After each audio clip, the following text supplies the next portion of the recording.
but I don't remember what it was. Let me ask a question. Wait, where's... Ooh, okay. These are good questions. Oh. What's the hardest part about working for yourself? I read that as if, like, I don't know. Just doing it. I mean, it's not hard. It's not hard. There's a lot in that answer. But there's discipline that comes with it, because at a normal job you have like these rules or like there's system, there's structure. Yeah, and somebody higher up is making sure you're doing that, and if you're not, then you're fired, or you get cut backs, or they move you to a different job. I don't know, but when you're working for yourself, you are the one that's dictating what you do. So if like comparatively, how much you do to how much I do is in literally how much more disciplined you are at listing things and flipping things as fast as you are comparative to me. Sure. And I would say that that's true. The hardest thing about employing yourself is being a good boss, which means not being too critical of yourself when you're not making big numbers. Because when you first start working for yourself, I might not apply to all of you, but you're definitely not going to be able to pay your bills. From I day shouldn't say one. definitely. Get into the absolutes too much, and then I have to check myself. But before you can make it back yourself. Generally speaking, And when you're working for yourself, speaking. yeah, Yeah. you just gotta put in the work, Be diligent. and know that there's this snowball effect. There's so not to a lot speak. of people who run their own business who didn't put in work. I mean, there's probably There's few. the trust fund kids, for sure. There's a few people like trading stocks and stuff. That's not. I mean, it's still work, but Takes something. the people who you see are Manipulation. successful and who you aspire to work a lot and put in the time to build their business, and you just have to do it if you want to. And again, like you said, don't be It so starts now. don't be so right hard on now. yourself if you aren't. Aren't making $30,000 a month, and I'm not making $30,000 a month, but someday I will. It's going there. It's going See that? that Said direction. that with confidence. I believe it. Had to look away from the camera just because. Yeah, an eye twitch. Don't judge me. But yeah, the hardest part, again, Is yourself, which is like the hardest is part overcoming in life. your own. Also, yeah, getting out of procrastination. That's the word. yes. And It's super easy to procrastinate when you're at home and there's a lot of distractions. and you're doing anything. And you can't turn off the internet because you're using it Can't turn it off. to do what you're doing. You need it. You gotta live by it. But yeah, I think a good way to start out is just allotting a certain amount of time a day to just doing that, and then you feel really good about yourself for getting as much stuff done then, and then you can do whatever else you want to do for the rest of the day. That's right. Simple way to start out. And if you're not strict like that, you can fall off real easy. So what has been your best turnaround? Turnover? Turn on a sale. Pancakes? What has been your best sale? Flip. The best flip? I mean, I feel like I'm gonna tell this story for as long as I live, but I'm gonna have better flips one day.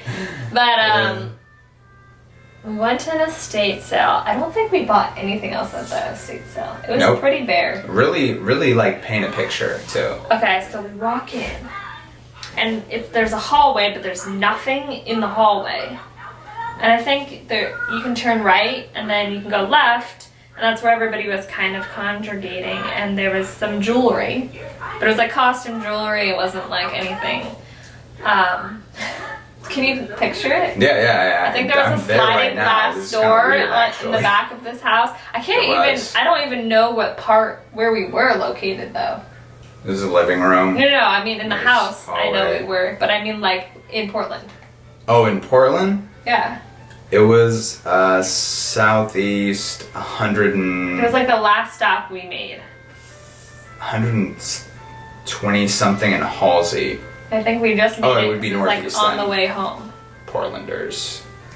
That's where it was? Portlanders. Anyways, so it was pretty bare. The bedrooms and the computer room or whatever didn't really have anything left, and It'd be a very unsuspecting home for there to be a gold nugget, so to speak. yeah. So then I walk into the living room. I think I checked out the jewelry, and you were like looking at it.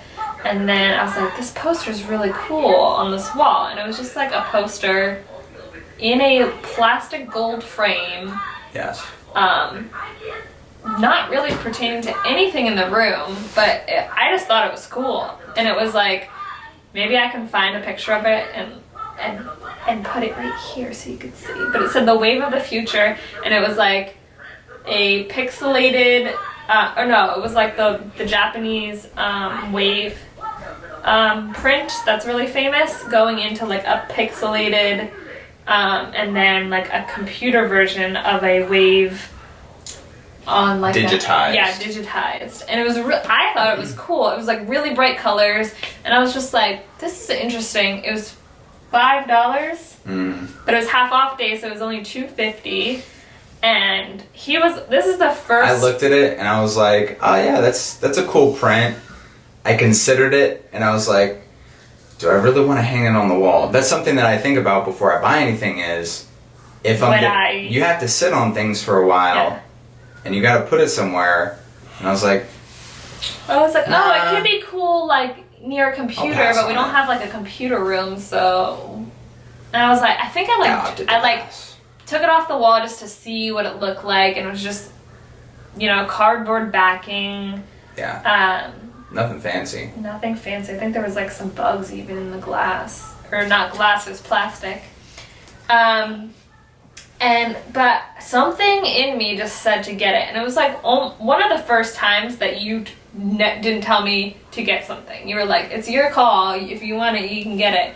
And at that time, I wasn't really buying much stuff for myself to sell. Like, I was selling things I had and helping you. Mm-hmm. I guess I was buying a few things. Things at the bins. Yeah.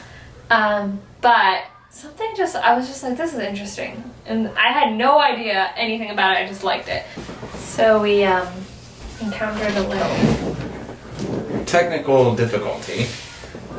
It wasn't really difficult. We just were filming and the camera was off. So I paid $2.50 for that print and go home, do the research on it, and apparently it was in the Weird Science. I should have looked this up if this was a TV show or a movie. You tell me. Weird Science, TV show or movie. And it was like in the background or something, but it was pretty significant. And I found the person who made the print in 1982. So it said 1982 on the bottom, and that also was what intrigued me, that it was like kind of vintage.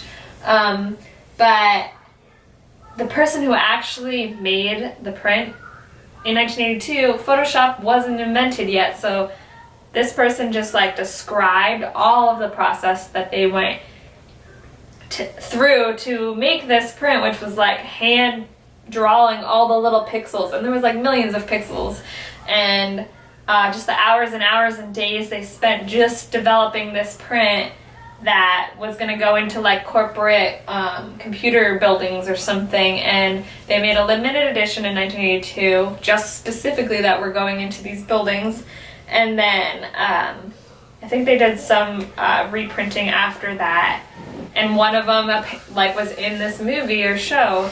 And at the bottom of this blog, this person and I'm like an art I have an art background, so like reading all of this, like how this person made it and what their inspiration was and what like the wave of the future is what it was called, and it was like kind of exciting and like on the cutting edge of like digital world, and it was cool to just research that. And then at the bottom there was like comments, and like the comments were from a few years ago, but people were like, where can I buy this? I've looked for it, or I've had it in the past and I want another copy, or just be like a bunch of people that were interested in it. I was like, oh, this must, people want it. But it's like a poster, that people paid $20 for a poster, so I didn't know how interested anyone was in it. Mm-hmm. And so I like wrote in like I have a print, but I didn't know, like it was from a couple of years ago. I didn't know if people still follow that blog or what. And so I just put it on eBay for $1,000 just to see. And why 1,000?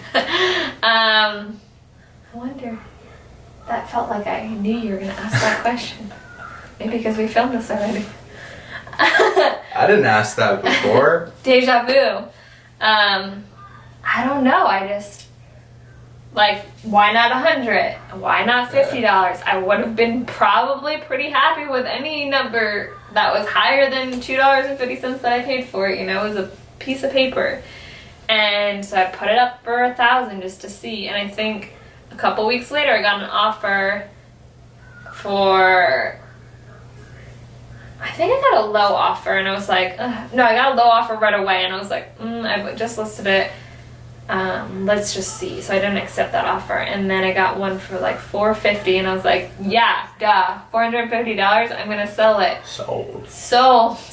And yeah, that was my biggest flip, from $2.50 to $450 on a single item that was a piece of paper. Nuts. I mean, I did ship it in the plastic frame, so that was a pretty big thing, but like they probably didn't care about the frame. I could have just rolled it up and shipped it, and I couldn't believe that somebody wanted to pay. I was like, I could have waited maybe, and someone would have paid $1,000. But if someone wants to pay $450 for a piece of paper, and the thing is, like, it was obscure, but not, it was a poster. Yeah. So you never know, not like, a painting, is even. it a rare poster? Yeah. And is there rare posters? I didn't even, like, I knew there was like band posters that were rare, but like. This one was part of the first printing, and it was obscure enough that there were people who were really chomping at the bit. So if you guys see that poster or have one and you don't care about it, sell it. Put that on the bay. Because there wasn't anybody else selling it. Yeah. And it went pretty fast. For me, my biggest flip has been, there was a truck lot that I bought at this estate sale. And what I mean by that is there was a guy who had a truck and trailer repair business who had passed, and I went there on the half off day, and they had this entire shed filled with like new old stock, still in the box, parts and pieces, and they were asking like $250. And I asked one of the guys, I was like, so what's the deal with all of it? He's like, well, if you buy it, you got to take all of it. And there was small boxes, big boxes, 15-foot long. And I was like, poles and what? We're gonna take all of it. Where are we gonna put it? What are we gonna do with it? Is it even worth money? It's like boxes that were wet, so there's like mold on them. What? I was like shocked that he was. This is the first big load like that he had. And for me, it was like gold. Yeah, and it was just common sense, because I looked at one of the like hydraulic motors that was included, and it was in the several hundreds of dollars. I was like, well, that could easily pay for the whole thing. Neighbor helped me haul it home. Erica did too. She was lifting stuff. I was like, the most intense. Yeah, and it started raining. Like a few days later, I'm like, I should probably get started on listing something out of this thing. So I do some research on these hydraulic torque motors that I got, and